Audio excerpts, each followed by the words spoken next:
Oh, Nigel Real Coker, you crack me up. Welcome to House of Champions. Use your friends, dropping your comments and questions in that chat, and make sure you hammer and smash the like and subscribe buttons as we finally welcome back the Champions League to House of Champions. Oh yes, the round of 16 got underway, and we can't wait to review today's action in the house today.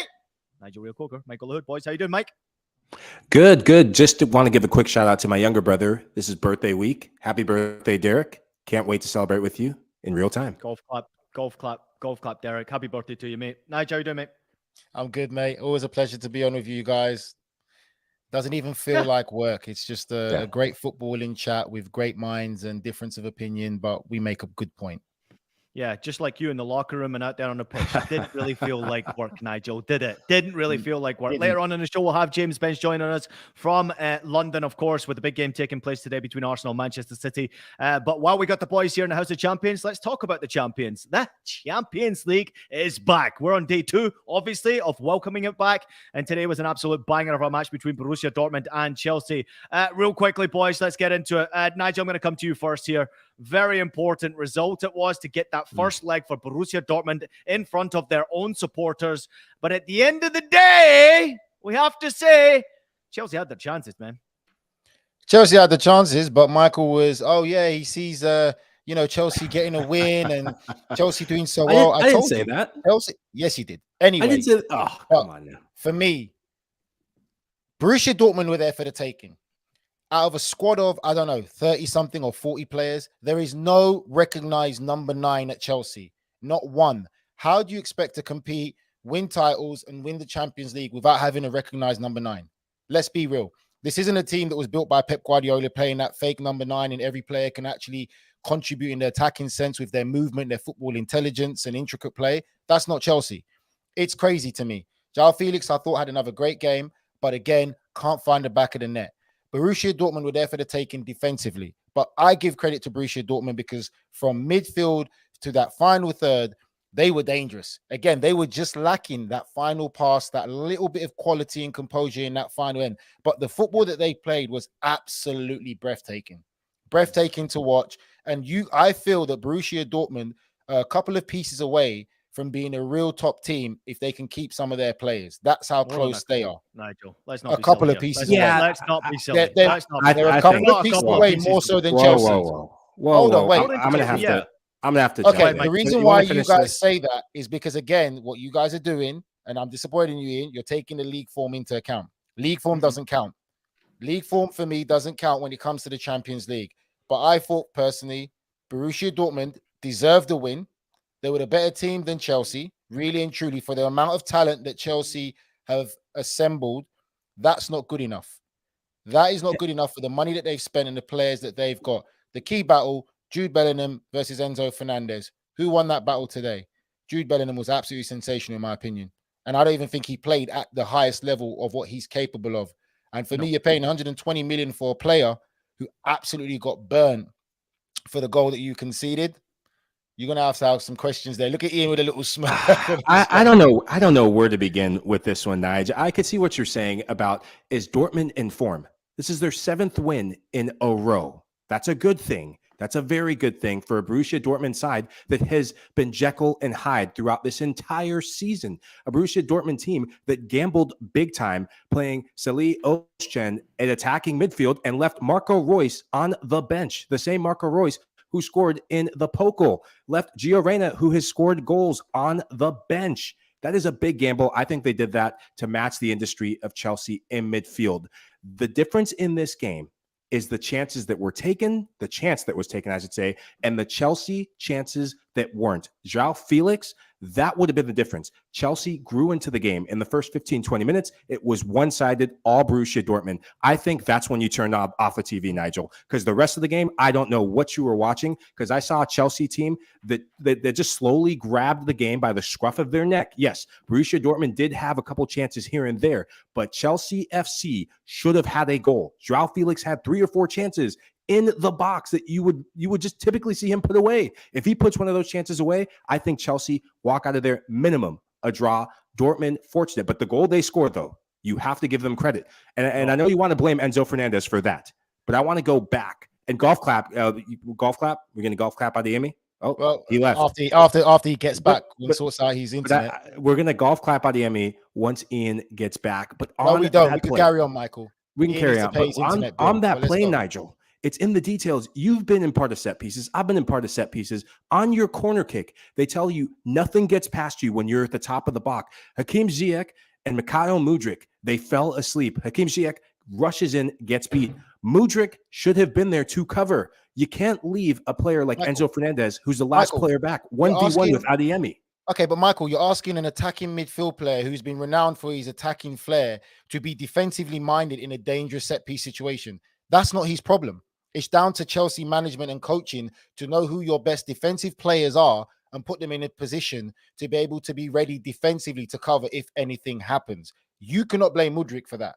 Mudryk is an attacking flair player. He is not defensively minded. He's not defensively strong enough to be able to handle those kind of situations. It's just like myself. When I played, I was the last man because the managers that I played for and coaches knew I was quick, I was strong, and I was intelligent enough to not get beat, not dive in and be able to hold players up. Chelsea managers and coaches made that decision. It's down for them to put the right player in the right position. You can't blame the Chelsea players there. Mudryk, for me, should have never been put in that position to be near the second to last man. I don't agree with that, but you can because tactically on set pieces, you never leave the last guy behind. You never leave him to go 1v1, especially with a player with the pace and the individual brilliance, a player who's in form like Adeyemi. That goal could be one of the goals of the tournament. I mean, the first touch was class. Everything else he did to draw Kepa out, round him, and have the composure to slot in the open goal, that is world-class stuff. But you never leave a teammate isolated 1v1, especially someone like Enzo. Before I do it, let me just say this point, Ian. No. You've had enough time to talk here. Let me jump in for a quick second because we have to let people know who actually scored the goal here and why you're actually debating this here. Karina Adeyemi scored 63 minutes into the game. It was a corner kick to Chelsea, who obviously were pushing for that goal there. It absolutely burned Enzo Fernandez. There's no doubt about it. This was one of the goals of the tournament so far. It actually reminded, you both will know this there, it's like a training ground routine. Those 1v1s, those 2v2s that you do in training right here. I mean, he just got burned by pace. And of course, Adeyemi looked incredibly fast right there. And a lot of people there are jumping on the back of Enzo Fernandez, but I don't think there's much you can do. Any defender could have done to have prevented that one there, Mike. I don't agree with that. And I think when you have an opportunity with a 2v1 situation, they're risking it, Chelsea. They're trying to win the game. If you look at the statistics, producer Des, if you have an opportunity to throw the stats back up there, and I'm just going to jump on the back of what you've both been arguing here. Look at the statistics here. Chelsea had 21 shots in this game. And realistically, it plays to both of you here, okay? Because Chelsea, 21 shots, 8 on target. Clearly, you can tell there's no striker, as Nigel pointed out right there. And I will say this to your point, Mike, as well.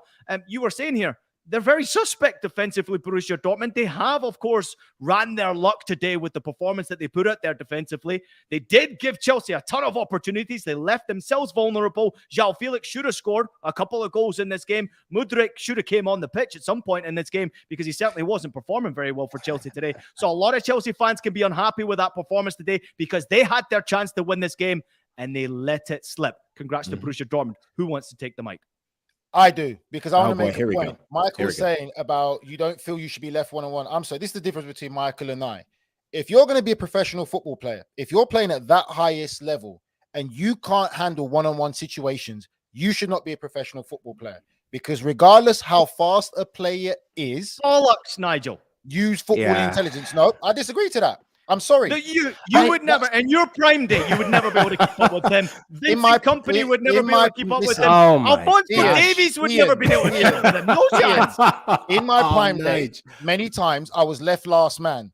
Yes, we played against Arsenal. We had the likes of Thierry on. I came across so many fast players. There's an element in defending where if you can see it break out, that's the difference. So if we're going to make excuses, we can make excuses. But if you talk about the top defensively minded players, N'Golo Conte, Makelele weren't the fastest, but they could read the game. The top players in that kind of defensive mindset, if you can see a break happening and you already know how fast he is, get to the ball before it bounces. Ian knows about it. Managers and coaches back in our day used to tell us, get there before it bounces. If you let the ball bounce, you're in trouble. The players on the defensive end, if you're not playing against a fast player and you know he's about to get a ball and turn, get tight. It's football intelligence. If you guys want to have 2v1 situations at the highest level, It's down to That was you. 1v1. I don't agree with you there because you look at the starting point. You're talking as if Enzo Fernandez was 2 yards away from Karim Adeyemi. He was 5-10 yards away. If you go rushing in, try to clatter him, he's going to even have more space. When you have a pacey player and you go rushing in, I mean, good riddance. You shouldn't play in the Premier League. You shouldn't play in any league.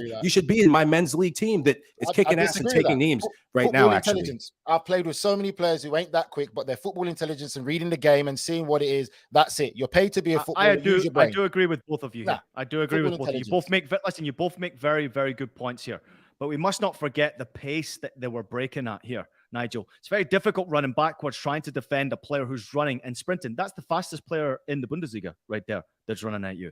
Faster than Alphonso Davies. I mean, this is a guy. That, but again, positional play, Nigel. Listen. Positional play. I get it, and I'm hearing you. You've got the experience of being in that position. You obviously have the experience to pull and manipulating players around you. My point being is they left themselves vulnerable at the back there, Chelsea, because they were pushing for a goal. They sensed that there was an opportunity for a goal, so they thought, we'll leave Enzo back there, and probably forgot the fact that Adeyemi was a whippet. And I mean, that was just a fantastic goal at the end of the day. Listen, I think both of you make great points, and I think our viewers obviously are understanding it as well, and certainly jumping in the comments as well. Amy agrees with Mike there. Liam jumping in and saying they let Borussia Dortmund look very good in that game, which is a great point. If Chelsea was a great match, to be fair, it was very entertaining. Yeah. And then Vic jumping in and saying we made a mistake in appointing Potter, and he's such an unlucky man. Todd Bowley needs to stop this madness now. Cut your losses and move on. Miguel jumping in and saying Bowley is a new rich who has zero strategy for Chelsea. He just throws money at the problem and thinks that it will work. Mitchell jumping in and saying this match wasn't up to Potter. This was up to the players, which is a great point right there. I think everyone is talking sense here. I don't think any of us are wrong here at the end of the day. Nigel thinks we're all wrong, but I just don't think that we're wrong here, right? I don't think you're wrong. I just have my opinion and my standards that I would have for my players. That's it. I just personally believe at that level and at the club that you're at, you should be able to handle one-on-one situations. That's what's expected. I totally agree with you. I totally agree. And how many times did we used to do that back in the day? Like you talk about old school coaches. How many times was it? Today we're going to do 1v1s and 2v2s. Yeah, we used to do it. And you learn, not to get beat. That's the reality, especially if you know someone's quick. You've been playing in the game for 70 minutes plus. You know he's quick. Take a yellow card. Take a team foul. As soon as you get the body halfway check, line. I think body check him halfway line. That's just the reality of the game. That's what football intelligence. You got to catch him first. So, yeah. 2-footing. Maybe two catch it. That's it. Michael, real quickly before we move on, Michael, 1-0, not a bad result for Chelsea at the end of the day because they go back to Chelsea now and they think, okay, 1-0, fine. We've got a result away from home. We didn't concede too many goals here. We know that Dortmund will give us chances. So they'll suspect that they have an opportunity in that second leg. Yeah, I'd be very confident if I'm a Chelsea fan or a Chelsea player, given how many shots on targets you got, how you grew into a game in a difficult place to play, and really that feeliness that you have of we should have gotten more out of this game, possibly a draw even. I think they'll be very confident. A player that will want to rectify it. He got a goal at the weekend. He created tons of chances. Joao Felix, look for him to be the decider. If he continues on this path and finishes a goal, he will be the one who decides this second leg. Listen, just before we do wrap up this game here, did you guys see the tifo before the game from Borussia Dortmund fans? That was class. Yeah. Was that something special or what? I mean, Borussia Dortmund fans are just so unique. The way that they actually, set the game up, set the stage up for anyone. Can you imagine walking out onto that pitch right there? I mean, look at this tifo. Absolutely incredible. I mean, it's just brilliant. Und jedes Mal war es wert, an deiner Seite zu stehen. I mean, every time it was always worth standing by your side, and the journey will, for you, is always going to go on, which is just, I mean, this is what Borussia Dortmund's essence is as a football club.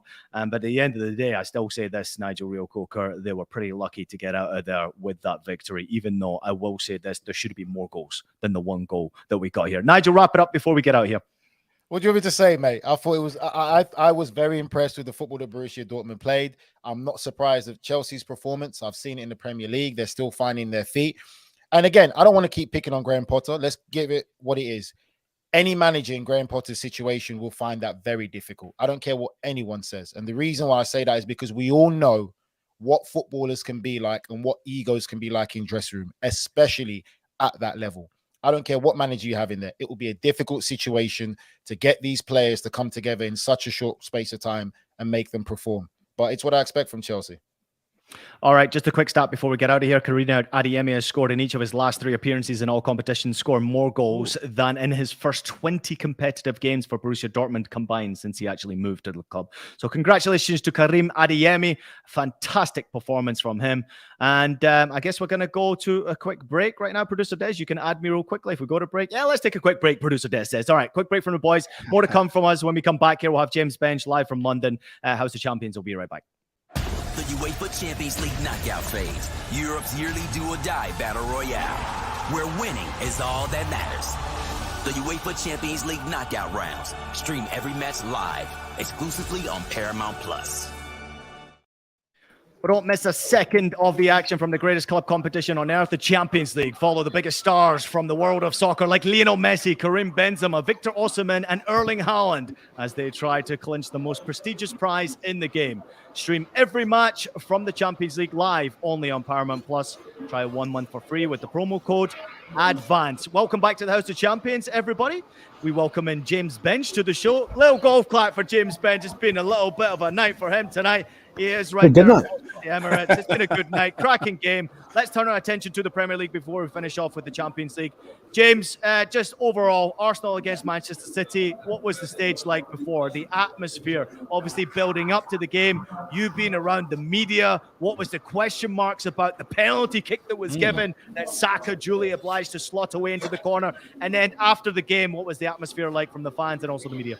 Yeah, I mean, if we start with the atmosphere, maybe, I think the penalty's not that much of a talking point, I guess, because of the result.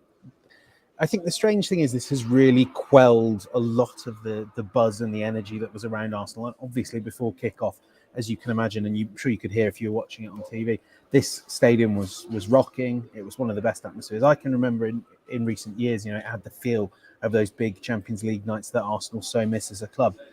And I think the challenge is the nature of the result has taken a lot of air out of that. Of course, it's the 3rd game in a row that they've not won. Arsenal now off top spot in the Premier League. And look, this wasn't the same as the games where Arsenal would perennially get tonked 3-0 by Man City or 3-1 by Man City, and it would never really be a contest. This could have gone in the other direction, but equally, you know, City got through the gears. They addressed some of the problems in that starting lineup, especially Bernardo at left back. And from there on, it's, you know, they had a level that Arsenal couldn't reach, and Arsenal made these sloppy errors that we also associate with these games. So, I mean, I wouldn't say the title race is over, but it's a huge swing in City's favour. Although we have to say Pep Guardiola said he considers Arsenal to be top of the table because they have a game in hand. That game in hand is against Everton, so we'll see if they win that. James, just a quick one. Do you feel that this is the best Pep's twinkling worked out with the whole situation of Bernardo Silva playing in that midfield role, then dropping into that left back role? Do you feel that's the best that we've seen this work out? Because we've seen him try it with Reece James. Do you feel that it really worked this game for tactics? I mean, I have to say, I thought it was utterly disastrous for an hour. But I think the credit has to go for him addressing that, dealing with it, and, you know, getting his team working. What's strange is that he had this blueprint from the FA Cup game where Nathan Ake did a great job one-on-one against Saka, and he followed that, you know, by playing a diminutive attacking midfielder who can't tackle. You know, he's like I've just written my piece. Bernardo Silva is like the embodiment of that line Guardiola said, what is tackles? You know, the guy couldn't defend Bukayo Saka, and I think if they'd carried that on for more than an hour, it may well have cost them the game. And then Silva was so good, so effective in that position. He's made his own that right wing spot. So I think if you're wondering about, you're looking for these things that might stop City going on the run we assume is coming, it's the fact that, like, at left back, he doesn't seem to have found an answer that he likes. And, you know, if Bernardo Silva's there, people will see what Saka did, and the next team will try that, and they might not be as effective. But yeah, there's one huge problem in this City team, which is who plays at left back. Yeah, one move that caught my eye in the 11 for Arsenal was Ben White. He started every Premier League game up until tonight, and then Mikel Arteta decides to put in Tomiyasu. What did you make of that move, and how did it impact this game? Yeah, so I mean, Arteta addressed this in the presser as well, and, you know, obviously everyone sees it through the prism of that horrible error. As Arteta said, he's not seen Tomiyasu make this pass in 7 years. You know, it was a really bad pass and a brilliant finish by De Bruyne. The pass almost spoils how superb the goal was. There's only one way De Bruyne could score that, and he did. Like, and that kind of is the story of Arsenal's game. Arteta also said the reason that Tomiyasu was in the team was sort of the same reason he'd started at left back against Liverpool, which was he's so two-footed, he can defend players going on his outside and his inside. And like, he had good moments. I think Jack Grealish, we probably need to start talking about Jack Grealish as one of the form players in the Premier League. Wonderful goal as well. But, you know, one phase he'd be attacking Tomiyasu on his left, one on his right. And to an extent, like, City forced those mistakes with good pressure, moving their defensive lines and everything up the pitch. But, you know, Arteta said, he said there were moments when we had them, but then we made these sloppy errors. And Tomiyasu is not a player I expect that from. Zinchenko, the same. But they cost Arsenal a game they could have won in different circumstances. So, let's not write the title race off yet. But if that's what changes the course of the season, they will be kicking themselves, because it's not like they were outplayed. They just messed up. Yeah, great point, James, as well. Let's touch upon the fact what you just mentioned. There's some good performances from Manchester City players. We saw Jack Grealish, obviously. You mentioned I want you to get stuck into him in a moment. I've got a great start for you. But also Kevin De Bruyne. Maybe you can finish on him and his individual performance, getting a goal and an assist. But let's start with Jack Grealish. 1 goal and no assist in 8 appearances in the Premier League this season when he headed to the World Cup. He has 2 goals and 3 assists in the 9 matches since the World Cup. So statistically, it backs you up right there. He's one of the most informed players right now for Manchester City, certainly in the Premier League, full stop. So what did you notice from his performance? And then maybe finish off as telling us a little bit about how Kevin De Bruyne looked off the ball. Yeah, I like that. A little bit of swagger from Grealish. I think for one thing, as he said before, he likes playing here. You know, he likes the pitch, he likes the atmosphere. I think the fans give him a bit of grief, and he likes that. But there's a swagger and an authority. I felt like the price tag weighed on him in that first season, which wasn't as bad as people thought, because, you know, the job he was doing was sort of sticking wide, and Cancelo was coming into those infield spots. So, you know, and you're right on the touchline, you're not going to get loads of goals and maybe score. Get loads of goals and assists, are you? And I think now, you know, with that license to drive infield, he looks really, really good. Rafa says he looks like Almiron. He does. He looks better than Miguel Almiron. Hard to believe. De Bruyne. I mean, you just the quality of his technique. I mean, the goal obviously is the standout moment, but there were every free kick he touched, every cross he delivered, it was just bang in the right spot.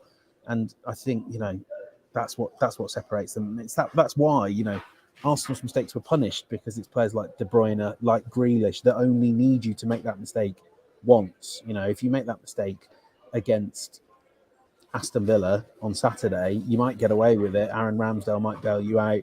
Gabriel might. But if you make it against Man City, you are dead. And that was really obvious, because I think they made a few critical mistakes and it cost them. James, don't call out Villa like that again. Anyway, quick one. Do you think that now you're starting to see how important Gabriel Jesus is? Because obviously Nakata's done well since he's come in, the young lad, but he had some good chances there that you feel that if Gabriel Jesus was fit and playing, that he would have taken those chances. Yeah. He's not a good finisher either. I think you know, between them, I was saying it's about 15 expected goals for Arsenal's 2 strikers, 9 actual goals. But yeah, no, I mean, you are right, Nigel. They are massively missing Jesus, and it's become apparent in the last few games, because, you know, he would drift over to the left and build up with Martinelli and get these great crosses, you know, create as well as get shots up. And then Nketiah, he's a good young player, works really hard for the team and has put so much effort into developing that side of his game. But you guys will all know, you have your strengths and you have your weaknesses, and you can make your weaknesses less apparent. But there's a limit, isn't there? He will never be a Gabriel Jesus, who is so technically confident, so at ease, moving around. And it was really frustrating, because Nketiah had 2 good headed chances. It didn't test the keeper once, let alone hit the target, score. And it was they need him back ultra fast. They won't see him till March, so some tough games to get through between now and then without him. Right before all alerted to the news, and you more than anyone being there at the Emirates, of Thomas Partey not being in this game. That was a massive miss for Arsenal today. What do you make of his importance to this team, and how do they move forward, given that he might be out for the next couple of games? Yeah, so what I was told is he's probably out for the Villa game. I think the one thing you have to say is Jorginho had a good game.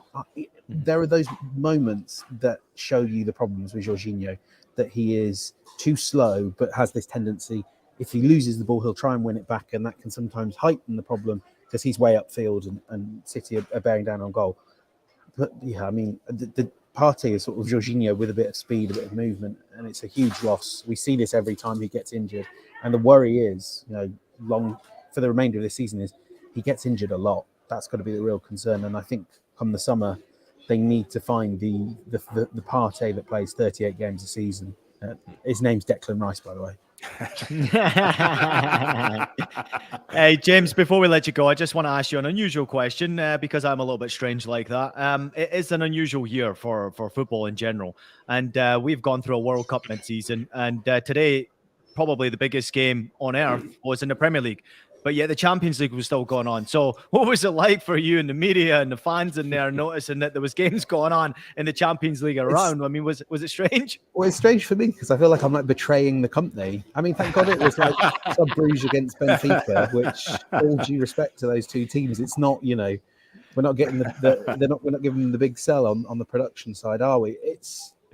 I think it's very strange because, yeah, like you say, it reminds you of all the weirdness. Like this game was postponed because UEFA asked Arsenal to get and Man City to get their European group stage games done because the Queen died. It's really weird. But I mean, equally, it felt like the biggest show in town, the biggest Premier League game. Like it felt like the City Liverpool games. I mean, obviously, I know that the fact that there was Champions League as well maybe dulled the excitement, and it sounds like I missed a really exciting Chelsea Dortmund game, but it did have that sense of the biggest game in town. Everyone was here. The Emirates press box is normally full, but what they normally don't have to do is take two rows of fan seats and turn them into overflow for the rest of the world's media. It was the place to be, but obviously, the place to be is Paramount Plus, I have to say. Yes, no doubt about it. Golf clap for James Benge, everybody, right there, coming to us live from the Emirates. We appreciate you. Off you go, mate. Enjoy your night. Thank you so much, James. And please, everybody, go out there, follow James, and make sure you get to read his article tonight as well. You can log off, James. On you go. But make sure you go follow his article and follow him on social media as well. The articles drop off very quickly, so make sure you are checking them out. Let's put a ball in this game before we get out here and move back into the Champions League, guys. Mike, I'll come to you real first. Just your overall opinion on the game. Erling Haaland gets his goal. 26 goals now in the Premier League from 22 appearances. Thanks to Des for putting up Benfica right there. But let's go back to the Arsenal game, City game, real quickly before we do wrap it up. I mean, listen, it was a great game. It was a fun game to watch. City just looked very good. Yeah, they were more decisive in the final third. I think the difference, Eddie Nketiah, the chances he had, a different day if he puts him away. If it was the Eddie Nketiah we saw against Manchester United, sadly, that cost United the points. But he needs to be more clinical in front of goal. I think Arsenal have lost their way a bit. Last three games didn't close out the games before. You need to build momentum coming into this game against City. Simply put, the back line was atrocious tonight. In possession, I thought City did something that was against what City usually do. They dropped off the ball and allowed Arsenal to have the ball, which forced mistakes. And when they had them, glad we're giving Jack Grealish a shout because his 2 goals he scored, one against Manchester United and one against Arsenal. Big game player after the World Cup this season. Ian, is there any point in me adding anything? Michael, the 2v1 coach, I think he covered it all. He likes to leave 2v1. I'll put a bow on it for you. Great game. Cool. Really great game. I'm just going to look at the other side of it now. It's going to be about Arsenal's reaction. And I would have to agree with Michael. There just hasn't been something quite right with Arsenal right now. So whether the pressure's really starting to get into these players now about leading the Premier League and obviously this final stretch, it's all about reaction. So I think that it's going to be interesting to see how Arsenal really perform in the next 3 or 4 games to really learn where they're at. But great win by City, well coached by Pep. And you could see just by how both teams approached this game, how much of a big game this was and what was at stake.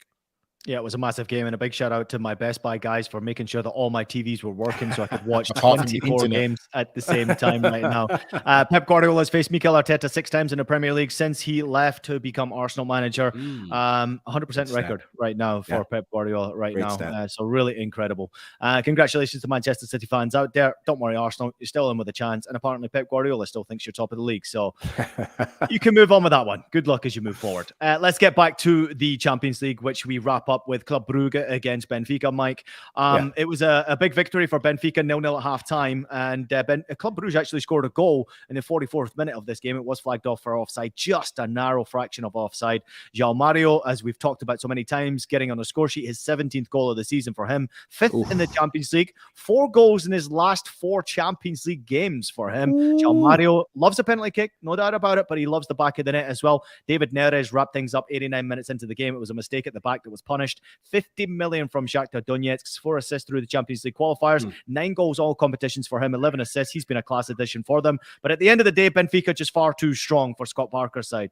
Yeah, I think a big difference with Scott Parker and his team is they switched from it was a back three that they were playing, very defensive mindset, and then they'd hit on the counter. They looked more expansive. They looked really nervous throughout this game. A lot of Benfica's chances came off of pressing in the first half, and they didn't have the finishing touch. But if you leave it late, and if you leave it to João Mario's feet, I want to say something about it. It's to me, João Mario. That's what I think of when I think of. He is that difference maker for them, especially with a team that lost one of their better players in Enzo Fernandez in the January transfer window. Statement win for them, and I think this tie is all but over. Nigel, do you agree? 100%. I agree with Mike. The tie is over. I think we said it already. I think Benfica, for me, a great team to watch. I like how they approach football, Ian. You know, the style that they play. They can go play intricate passing. They can be very good on the ball. They're great on the counter-attack. But what I like about them as well is they're not scared to go from back to front because they have the players and the capability to do all that style of football. And again, the youth of Club Brugge was exposed today, and you look at late on in the game, 1-0, you still got an opportunity. But when you make a mistake like that at the back line, getting the ball stuck under your feet, and you can see the second goal to a good side like Benfica, and you have to go there for a second leg, you're asking for a lot. It's going to be a lot for these young lads. You'd have to say Benfica have shut up shop, and they really are a good side to watch. People need to watch Benfica a lot more. Real great football. Another start on João Mario. As I mentioned before, he's already scored 5 goals in the Champions League. He is the midfielder now with the most goals in Champions League. 1 more than Bellingham, 1 more than Kudus, 1 more than Rafa Silva. There you go. He is having a fine campaign in the Champions League. Yes. You reckon Enzo Fernandez wishes he was still at Benfica for now? No. His bank account says no. I'm sure he's happy where he's at right now while he was trying to catch up with Adeyemi on that way back right there. Some great comments coming in here. Luigi saying, I was honestly expecting Club Brugge to be vandalized. They managed to keep it at a low score match, which is a great point here. 2-0. Anything can happen, obviously, in these away games, but you're going to Benfica, which is a very difficult place to go play. And this seems to be a great season for Benfica. Their fans out there are enjoying the football. I was a little bit concerned with yet again another departure from the club, how they would handle that. But as we hear near from Air Gaming 15, nice entrance by David Neres from the bench right there, and also a fantastic goal from him. He has been a great addition, and let's not forget they got him a cut price because of what's happening in the Ukraine right now. So very lucky to get a player like that. Liam saying the result was to be expected. Gonzalo Ramos missed a ton of chances, especially that one comes in from Arbo, especially in the first half. Arbo, Benfica were all over Brugge in that first half, and they just couldn't finish. They hit the post, they hit the crossbar. They missed a ton of chances over the crossbar, but 5 times in that first 45 minutes. It was just really incredible to see that type of performance from a Benfica side. And that was pretty much it to wrap up that game. Anything more from the Champions League before we move ahead to what is coming up on Thursday? No? I'm dying to talk about this game. All right, let's move on to the Europa League on Thursday. Michael, let's come to you first and foremost because it is Barcelona against Manchester United. Of course, there is a lot of talking points going into this game. But Nigel, let me just ask you, as a Manchester United fan going into this game, do you feel like you have an opportunity? Who's a Manchester United fan? The betting odds absolutely are against Manchester United from getting anything in this game in Barcelona. It's a tough test for them. It really is a tough test. But I think that Erik ten Hag is a really good manager. And I think it's not going to be the same approach as he would have them playing in the Premier League. I feel that all the players on song together, if you look at the Leeds game recently and that goal from Rashford and the togetherness, the team celebration, these are small things that fans might not understand or see. When you're a team like Manchester United, you've been through what you've been through, the whole Ronaldo situation and, you know, the comments from the press about the manager and the players. When those players celebrate like that, be understanding that there is a great unity in that dressing room. So there is a great belief and togetherness. And that is something that can take this club a long way. So I think for me that it's going to be a very interesting encounter. It's 2 massive world football clubs who are in that reset phase, and they're both going to go out to win this game. But I think they're both going to be very respectful of each other.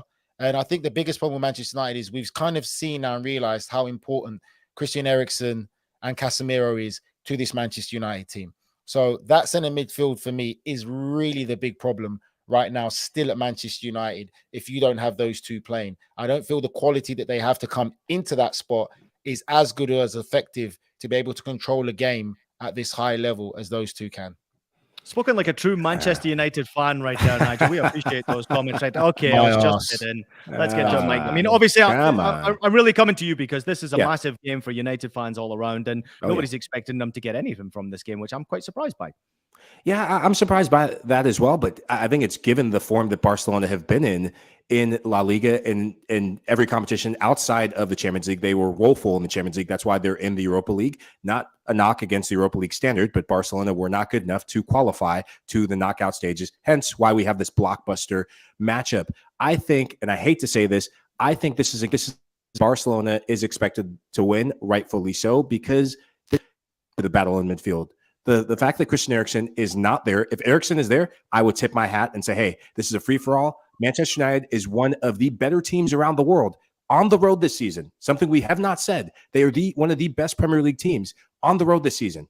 And that experience is going to come down to the likes of Bruno Fernandes, David De Gea, players who have gone and played in difficult places. They will have to be incredible to go against Barca's midfield because Barca is getting goals. It's not just Lewandowski anymore leading the line and getting goals. It's the likes of Pedri. And yes, they're getting 1-0 wins here and there, but the Pedris, the Gavis, this is a Barcelona team that does not have Sergio Busquets and Ousmane Dembele, and they're still getting results. They're not at full strength. The boring. I'm just going to say it straight up. I'm sorry to all Barcelona fans out there, but there's absolutely. I agree with you. The results are absolutely there. There's no doubt about it. Xavi's getting results, but the boring. We must not forget what happened to this Barcelona side when they played Bayern Munich at home. Let's not forget about that. When teams attack Barcelona, you can beat them. Go ahead, Nigel. I love you, Ian, because this is a Man United fan talking. He hasn't even praised his guy Marcus Rashford, who's been on red hot form. He hasn't said nothing about Rashford and the danger that he could cause to this Barcelona backline, and you've just been all quiet. I know what it is, to him, man. I think I know what it is, Man United fan. I've come across so many of you commercial Man United fans with a lead scarf in the back. Oh, jeez. Oh, man. What? The floor is yours, Mike. The floor is yours. So, Nige, I'm biting my tongue because of something we've seen. I've finally accepted it. It's the Drake curse, man. You're the curse. It's the curse. I knew that was coming. So I got to keep it measured. I got to keep it measured. If you've noticed, every United preview, I've kept it measured. I've rooted against them. Good things have happened. The one game I opened my mouth was the Arsenal match, and look what happened. So I'm learning my lesson. What you're basically telling to all our bosses at CBS Sports is you like to lie on the show so that your team wins here. So Michael likes to put a wager on his team. Hold on a sec. The bosses who are watching, hold on a sec.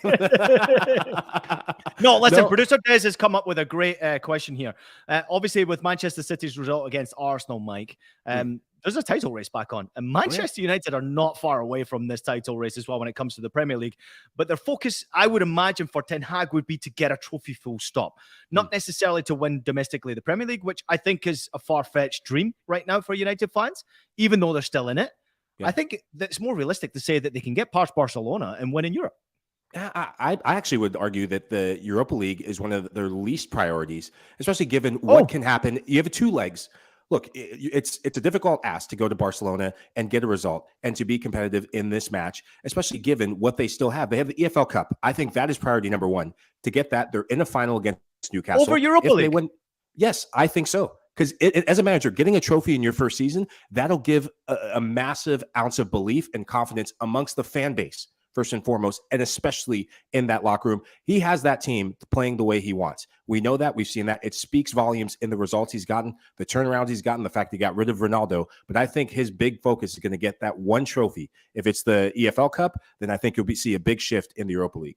Nigel's losing his mind here. Michael. What? The Europa League is a realistic target for Manchester United. I don't know what kind of Manchester United fan that you are, that you're going to prioritize the EFL Cup over Europe. And let's be real. We talk about Barcelona like this is the Barcelona of old. This isn't that Barcelona. Nope. Like, let's be real about it. It's not that Barcelona. They can be beat. We saw them really fall out of the Champions League where we all thought that they would qualify. It's not the same Barcelona. So let's give some respect to other teams and stuff like that. And also, Manchester United, whether they like it or not, whether you're going to admit it or not, they're a dark horse in the Premier League title race. Yeah. Arsenal have to play Man City again. And Manchester United look very stable in the Premier League, and they're going to be happy being dark horses because people are not really mentioning it. So for Erik ten Hag, he's happy with that because of the turnaround that he's made. Let's make no mistake. They are dark horses in this Premier League title race because the next game between Man City and Arsenal, if Man City beat Arsenal again, the Premier League title race is on. Because Manchester United, for me, are slowly and quietly going about their business. I would go as far as to say, as Nigel, as you said, they're a dark horse for the Premier League. I'd go as far as to say is that Manchester United are one of the favourites to win the Europa League. The 100%. Form that they're in, even though they're playing Barcelona, and I've looked at the odds as well, they're absolutely in favour of Barcelona getting a result in this first leg. But I don't see it. The form that Manchester United are in right now, the way Ten Hag has got this team playing, they are a tough team to beat. And when you have a player who is in form, like a Marcus Rashford, you can pretty much guarantee that he's going to get an opportunity to win this game for United in some way. I mean, that's 100%. The form he's in. Killer players like him take those opportunities, and you walk out of there with a 1-0 win would be a fabulous result for Manchester United. Even a draw would be a good result for United at the end of the day. Go ahead, Nigel. But Ian, just to put a bow on it quickly, you know what it's like when players get on this type of run right now. There's still talk about, obviously, what's Marcus Rashford going to do? What's his future like? Is he going to stay at Manchester United? Do you not think as an individual, he's going to want to make a statement at a new camp? A performance that people will remember, where he puts himself on the shopping window. Wait, let me see what you guys are talking about. Anyway, no, I've got to jump in here for 1 second. All right, we're talking about Barcelona like they're not top of La Liga. Like, come on, guys. I know United are getting results. I am a United fan, but let's be realistic. This is a Barcelona that wiped the floor with Real Madrid very much in this past month and look like world beaters. Yes, have they been playing their best football? They haven't had to play their best football. I think this is going to be a cracking tie. I still am not convinced that Europa League is one of the titles that is a priority for Erik ten Hag. They get through this, then we could have a different conversation. But it's all about getting a trophy for me. And I think EFL Cup, as a realistic United fan, who we have not won trophies. I've got to move on, Mike. Ian, I'm trying to work out if Mike is a real Man United fan or if he's a Newcastle fan or a Tottenham fan. Like any trophy will do. This is Manchester United. He's an EFL Cup fan. Is what counts. How are you a Man United fan? And I'm realistic. Happy with a League Cup. I'm realistic over European trophy. You're Manchester United. I'm realistic. Nah, mate, I've got my hopes up. I've got my hopes up tenfold. All our listeners attack Michael. He's a Tottenham fan in disguise. For any trophy. All right, let's move on real quickly. All of our listeners out there, please don't attack Michael. Just leave him alone. He is doing very well for us. Thank you very much, Nigel, for that one right there. But it's a great talking point. It's a great debate as well. And I can understand from both of your points of view. Like, listen, you're in a cup final. You want to try and win it. I agree with it. There's a priority there. To lift the trophy would be a great thing. But European competition is something completely different. I think you have to look at the platforms here. What being in European Cup final would do for Manchester United as a club. What it would do for Ten Hag if you got them to a cup final, let alone win a European Cup final, would be sensational as well. So let's quickly move on to Barcelona real quickly because there has been a bit of a scandal going on here. Mike, I'm going to have actually jump in with you real quickly on this one here because there's a bit of a refereeing scandal. Obviously, it's about deposits being made into a certain bank account. Club had paid 1.4 million euros 2015 and 18 to a company of Jose Maria Enriquez Niguera, Vice President of the Spanish Federation Referee Committee. Real interesting story here. I mean, there's obviously talk about this being a big problem for Barcelona, and they can't seem to escape problems right now. But when you see payments being made into an account that is associated with an official, this is not a good sign. No, there's a word for that. Match fixing. And there's points and things that should. And if it's not done, I'm done talking La Liga. I'm done talking La Liga interest. But this will be absolute bullcrap. I don't think anything will come of it. I think La Liga will sweep it under the table. But this is very, very scandalous. Probably the most scandalous thing Barcelona have done to date. Mike and Nigel? Ian, you're a smart man.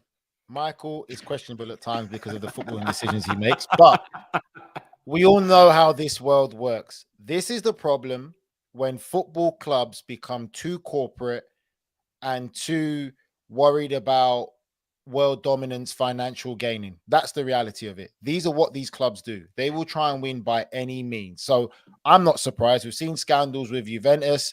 We're seeing an investigation with Manchester City right now. They'll break all loopholes everywhere they can. I'm not surprised. That's just the reality of the world we live in. It's all about corporate greed. And it doesn't look good for Barcelona. It doesn't look good for football in general. But again, it's all these big clubs who were wanted to be part of this Super League generally. They're being caught out doing all these scandalous things. And it's just embarrassing. Yeah. Okay, let's get a prediction result. We think we know which way Mike's gone with this one here for Manchester United against Barcelona in Barcelona. Mike, you go first. Even though you're going to annoy us. Go. I'm going 1-0 Barcelona. Lewandowski, you think? Lewandowski? I'm going to go with one of the young boys. I think Gavi gets the winning goal.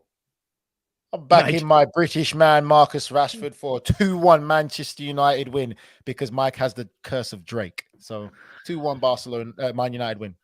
I don't think, I tried to do my research ahead of the show here, and I don't think Lewandowski's ever played against Manchester United. I couldn't find it anywhere. I searched it, I searched statistics, I searched everywhere, but I couldn't find Lewandowski playing against Manchester United anywhere. So he didn't play if anybody can correct me out there, please do so, because as far as I'm concerned, this will be the first time Lewandowski's played against them. Did he miss? I'm trying to think back to the one where Patrice Evra scored the first goal under was it under Moyes? Was he in that match? They went to Bayern and they got absolutely peppered across two legs. Not sure. I'll have to go back and look it up. I did look it up to see if I could find it, but I couldn't find it anywhere. All right, before we get out of here, there is another idiot we need to talk about here. I mean, defender we need to talk about here. Sergio Ramos. This video I shared to our personal group here. I want everybody else to see this one as well. Sergio Ramos was, after the game, obviously applauding the fans. And unfortunately, what happened was, I think Lionel Messi was sort of backing up into, the fans and applauding the fans. And Sergio Ramos, for everybody out there, go find it on social media. It's pretty much everywhere. Basically, the cameramen were trampling all over Sergio Ramos. So Ramos just shoved one of the cameramen, had an argument with another cameraman. Mike, not a good look for PSG, especially after that game, and not a good look for Sergio Ramos. No, it's next level shithousery from Ramos. What he couldn't do in 90 minutes on the field against Bayern, he decided to take out over a cameraman. I think it's a bit classless to do that. The cameraman, he's doing his job. You don't need to do that. Take care of business on the field so you don't get pushing spats with the cameraman off the field.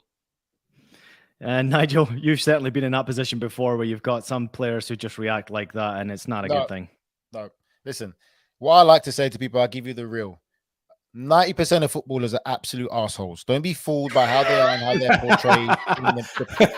Ian is laughing because he knows it's true, and so is Michael. 90% of footballers are assholes. I don't put these people on pedestals. They're human beings just like us. One thing I always was when I played football was be very humble and remember the human element and where I came from. There's no need to react like that. No need whatsoever. But again, it's when some of these players get to a certain level, they drink their own Kool-Aid and forget that they're human. Because do that in the street and he'll be knocked out. Like some people don't care if you're Sergio Ramos. You're getting your ass beat. So for me, don't lose that human element. But this is, again, I don't drink that Kool-Aid or believe in all these footballers are superstars. I look at the small things, how they live their life outside of football, things that they say and what they do. Because 90% of them are assholes. The reason why I laughed is because it's more like 95%, Nigel. Let's be realistic here. I think it's generous. Everybody out there, we are hitting the 50-minute mark here on the House of Champions. Thank you so much for tuning in. Just a reminder, we will be back again tomorrow about 3 p.m. Eastern after the Barcelona-Manchester United game, which apparently is going to be a Barcelona victory, according to Michael Lahoud, the Manchester United fan. So make sure you tune in with us live then as well. We're excited to be back with you all. We're excited European football's back, in case you couldn't tell. We cannot shut up. We love all the stories around it. So please continue to, jump in with us as well, as much as you possibly can. Please let us know what you think about the show, how we can improve the show, what you don't like about the show. Let us know, and we'll always do our best to try and make the show for you, because House of Champions is your show, and we appreciate every single one of you along there. So thanks for watching. Thanks for listening to House of Champions. Please take a minute to leave us a rating and a review on your favorite podcast platform. We're also available on Apple Podcasts, Spotify, Stitcher, and anywhere else you listen to your podcast, and also in video. So subscribe to us on YouTube. Nigel Real Coker, Michael Lahoud, House of Champions, signing out. I'm Ian Joy. We'll see you tomorrow, 3 p.m. after United Barca.